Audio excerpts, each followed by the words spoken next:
with Tottenham, I do want to start with Spurs because not only is Udogie out suspended, Romero's out for a few games, it looks like Van de Ven is going to be out for anywhere between 6 to 8 weeks. And then they've said today that James Maddison had a persistent ankle injury when he was signed that's been aggravated this week, and it could be anywhere between 1 to 3 months out. Question is, are Tottenham now in trouble that they've lost 3 of their 4 best players, 4 of their 5 best players this season, and for 2 of them, it's going to be well after Christmas until they come back? Yeah, of course, yeah. Down they go. Honestly, I don't want to celebrate injuries, but the reality is they're gonna get injured. These guys, injuries happen in football, and their squad depth is not that good. I know Arsenal squad depth is not the best. I'm not sure. I'm not gonna say my squad depth is the best, but the reality is theirs is paper thin. Everything's been going their way so far this season. It's been really good for Tottenham, and now this is where Ange needs to weather the storm, and we find out what they're really made out of. And I think it's gonna culminate in them dropping points more often than not in these easier games where they would have wiped out teams. I think these next 2 games are massive because they've got no defense for the next 3 games. They laughed about Timber's injury, and now karma's a bitch. Do you know what it is? That's the stone cold fact. Who are they playing in their defense while Romero and Van de Ven are out? Are we going back to Eric Dyer and Pierre-Emile Højbjerg centre-back partnership? It's either going to be that, or I think Davis is out at the minute. If Davis is fit, then it will be Davis at left back and potentially Emerson Royale as centre back. Do you know what's crazy though? Loving is going to end very soon. Like the Maddison injury though was inevitable because him and Son, if you realize, they rarely complete 90 minutes. It's almost like they were nursing the injury throughout the course of this season. But I think for the Spurs fans that kept their feet on the ground, you can't predict these injuries, but then they won't be as upset. But the ones that actually genuinely believe they were going to challenge for a title, even if they're 1 to 11 stage fit, I always said they at least need to get to January, then reinvest. But did anyone really take them serious? And I know it's easy to say now once they've had injuries and suspensions. Romero, that's just Romero being an idiot. Udogie, this happens. He's young. He will learn from this. But he should have got sent off before the original red anyway. But I don't think any of us are really surprised. I think they dropped points against Wolves, and I think their fixtures when they come back are City, and I forgot who the other club are. But I think it's a tough time for Spurs, man, and the demise will start from tomorrow, in my opinion. It's here. It's fully here. Let's not act like if Chelsea didn't have a fully fit squad to start the season, they wouldn't be better off also. Everybody faces injuries, but they've been very fortunate with injuries up until this point. Romero has kept his head on screwed properly, and this is where we find out what Ange Postecoglou is actually made out of, because up until this point, they haven't faced too many good teams. And you know what they've done is they've been somewhat flat trap bullies, destroying some of these smaller teams down the table. The thing is, though, bro, they've not even been destroying them. I mean, they beat Palace 2-1, Fulham 2-0, Luton 1-0. Sheffield United 2-1. Luton on a good side, Luton on a tough side. Yeah, let's not down. Oh yeah. Don't be shameless, man. Oh. Yeah, they're tough. They're tough, man. You don't want to play Luton anytime soon. If they don't slide, Ange truly deserves all 3 of those Manager of the Month he's won. Because that squad right now, with that stupid high line, is done for. Like, David, do you think that they will continue with this high line now they have no pace at centre back? Because Mickey Van der Ven, 100%. Credit where credit's due, that man's recovery pace is electric. It reminded me very much what Rio could do, what Van Dijk can do. Without that recovery pace, I know Spurs fans go on about we don't want to yield upon the manager's principles, but surely, David, they're going to have to with no pace at centre back now. He's got that Jurgen Klopp in him. He's not changing. He's saying that's the philosophy. You stick to it. I don't care what's going on. It's what he's going to do, because he had 9 men against my team who can't break down people anyway, and still decided, oh yeah, this is what we're going to do. So whether it's Højbjerg, if they brought Giroud and Giroud was the only fit person, they're still playing a high line. He doesn't care. They're going to keep doing it. So I'm expecting people just running behind and have fun. Do you know what I find funny about the Highline? Just before you go, Terry, right? Not all Spurs fans, but you had some Spurs fans calling Ange a genius. Now, the only reason why this word was even brought up is because of Chelsea's incompetence in front of goal. If this is Arsenal, Liverpool, or City, that ends about 8-9-1, and the word genius doesn't even get mentioned. Because Chelsea's because let's be honest, I think there was about 25 minutes from the equaliser to Chelsea actually going ahead. I think they went through about 5-6 times and they just couldn't score. But on the flip side, Tottenham fans might caveat that and say it's a lack of respect. They might be like, we know Chelsea aren't that good, so we knew we could play that highlight. It goes both ways, but I don't think Spurs fans should be calling Andrew genius. That 20 minutes where Chelsea Football Club could not figure out how to run onside from their own half was hilarious. It was genuinely hilarious. Spurs made it easy for them as well. Mudryk failed to run onside. Once they figured it out, it was over. But that 20-minute period and the way Chelsea's fans' heads dropped, there must have been some Chelsea fans going. I genuinely think the players looked at the line and went, "Nah, there's no way." And they just went, "Do you know what? We're just going to keep doing this until it works." And then eventually they went, "Oh yeah, if we pass it around, they're screwed anyway." Do you know what it kind of reminded me of? You ever watch those films like the Mighty Ducks, right? Where Coach Bombay will get the team to do something that nobody else has ever done in hockey, and the opponents get all confused and they score a goal. That's how Chelsea were behaving. It's almost like they couldn't believe that 9 men were sitting on the halfway line. It kind of muddled their brains. They didn't know what to do. Yeah. But look, Will's here with us. Will's a Spurs fan. There's a lot of, obviously, you must have heard the news today. Maddison could be out for up to 3 months. Van der Ven is out. Do you think Big Ange is going to keep playing with this high line now that you have no pace at the back? And if so, do you agree that's the right thing for him to do? Long-term wise, I don't know. In the short term against Wolves, I think that our midfield and front three is still fit enough to get a job done there. And we defend from the front, right? So the better job they do defending from the front, the less pressure that puts on the lack of quality that we have in the back line. So, yeah, Spurs fans were shocked too about what Ange did, right? And Jamie Carragher said it was genius too, by the way. Do you think it was genius?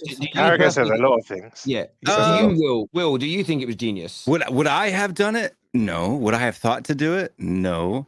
Do I post hoc? Am I able to rationalize why I think he did it tactically? Yeah. I mean, there is a fine line between genius and insanity, right? So you got to pick one or the other. A or B, flip the coin. What were the tactics, wasn't genius in any way. It's I've said it in our group chat. It's like it's the equivalent of Bielsa. When Leeds would lose games like 6-1, 7-1, you would carry on, playing open football. Everyone was like, "That's football, mate. That is elite football. You've got to give them credit. You're getting treated like a small club." You know, Chelsea had a better chance if they just shut up shop. If Arteta does that, if Pep does that, if Klopp does that, they're going to get roasted for it endlessly. Will, the only thing I could put it down to, Will, is I genuinely think Ange just doesn't rate Chelsea. It was a lack of respect. He thought, you know what, they're going to get chances, but they're not going to finish. They're not going to finish. That's the only thing I can put it down to. I mean, that's the only thing. So, like, some people that are neutrals have done some videos on this. I won't plug their channels on Terry's channel, but they basically said that there's 2 ways that you can utilize this when you come down to 9 men. You drop guys into the box and you get in narrow and tight, and you keep them from, you try to keep them from putting balls into the middle of the box, or you pin them up against the halfway line and you shorten that space by bringing Vicario out. And that's why Vicario was, 20, 30 yards outside of his goal. And when they play those balls over the top, it's his job to clear them out and sweep them before they can get a runner onto them. And that worked multiple times. It took them. The one that we conceded in the 73rd minute actually wasn't off the halfway line. It was deeper in our half. The last 2 that we did concede from the halfway line came in the 93rd minute. So the tactics were working. That tactic of Vicario picking off the long balls played in behind was working up until the 93rd minute. I think we just got tired and ran out of legs. To break down low blocks. Yeah, I was going to say. Wouldn't it have been more logical to play a low block against them once you went down to 9 men? The only thing I will at say, that point, let's be honest, literally gave you guys the blueprint and said he struggles to break down low blocks midweek.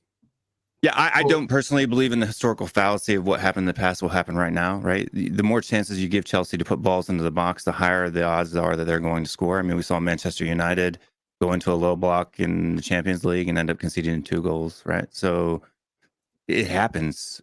Liverpool ended up, after defending brilliantly, right, for the majority of the second half, ended up conceding an own goal there in the last minute. There's no guarantee that we would have won in a low block either. So playing the high line gives us a better chance to score than playing in a low block. I do get that. The 2 things I'd say to it is this.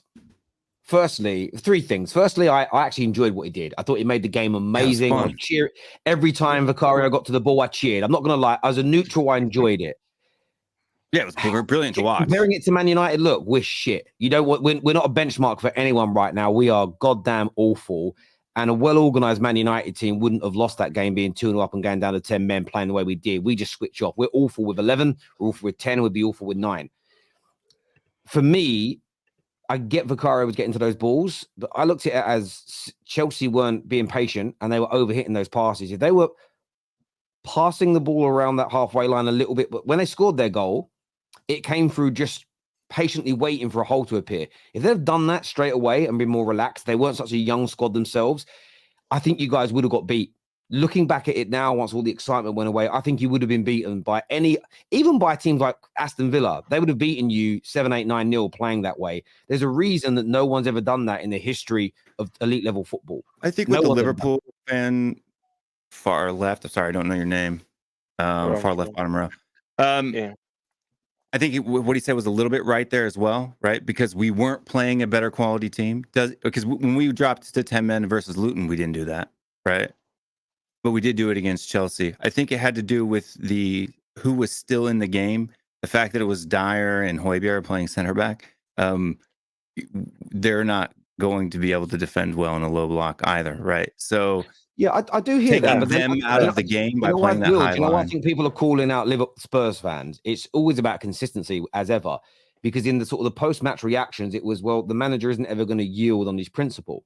But if he did something different when going down to 10 men against Luton to what he did to Chelsea, then that means he is adapting his system and style depending upon who's he's playing. I think what kind of triggers a lot of rivals is the whole, yeah, but he just stuck to his exact principle, unlike all your managers that have to change when they go down to 10 men. Mine didn't. And for me, I think he did change. And I stand by that, because he ain't going to play that high line with 11 men versus Wolves. So he doesn't play that high with 11 men ever, right? So no, exactly. Yeah. So he did adapt. He did change what he normally does, but it was crazy. But in terms of the injuries and you guys now, I want to ask you about this. According to Paul O'Keefe, who's very knowledgeable around Spurs, he said that James Maddison has suffered from an ongoing, recurring issue with his ankle, and it's now been discovered that the ligaments are damaged. If he misses 3 months, how much of an impact is that going to have upon your Tottenham season, in your opinion? I think he's been the best midfielder in the league so far this season, so it'll have a huge impact. I mean, you can't lose, one of the best players in the league so far this season and it not impact your squad. I don't necessarily. Postecoglou came out today in his press conference and said he'll be back in January. So, who do you believe, the manager or Paul O'Keefe? I don't know. Hang on. It depends when in January, because January is 2 months away. But if it's the end of January, it's pretty much 3 months, isn't it? Yeah, 2.5 months. Yeah. Yeah. So Paul O'Keefe has said between 1 to 3 months. I said up to 3 months. So January is at least 2 months away. Who comes in now to replace him? Who's going to be that creative spark in the midfield, in your opinion?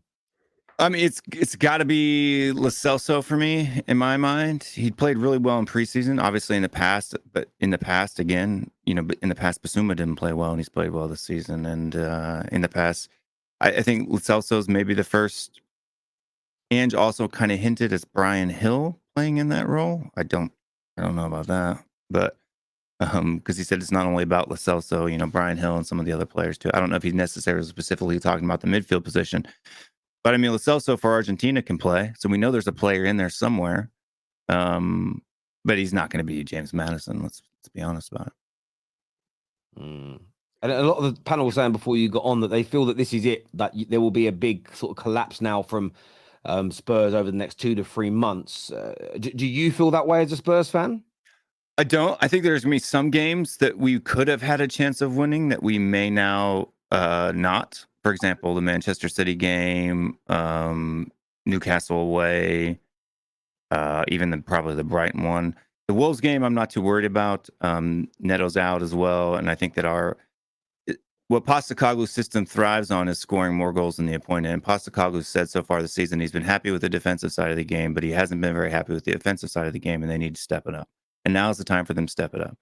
I don't think Wolves have the firepower to put 2 or 3 past us, even with our weakness in defense. And as long as we score more than them, we win. So I'm confident in winning at Wolves. Aston Villa at home. They don't need to put 2 or 3 past you. They just need 1, and they need to be solid defensively. But they haven't been solid defensively this year.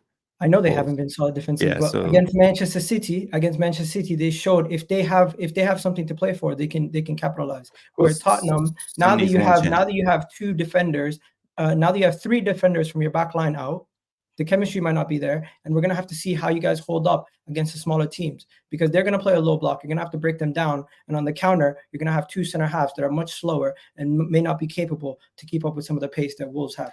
Well, there's no guarantee Eric Dyer's even going to play. It could be Ben Davies and Ashley Phillips for all we know. And Ashley Phillips is a very good young talent. He's not proven in the Premier League yet, but he has had first team appearances in the Championship. He is young, fast, technical, can play out of the back. So I mean, it's a go, right? We've seen young 18, 19-year-old players coming in for Chelsea when they got their ban and light the world on fire, right? And do things that nobody thought they would do. So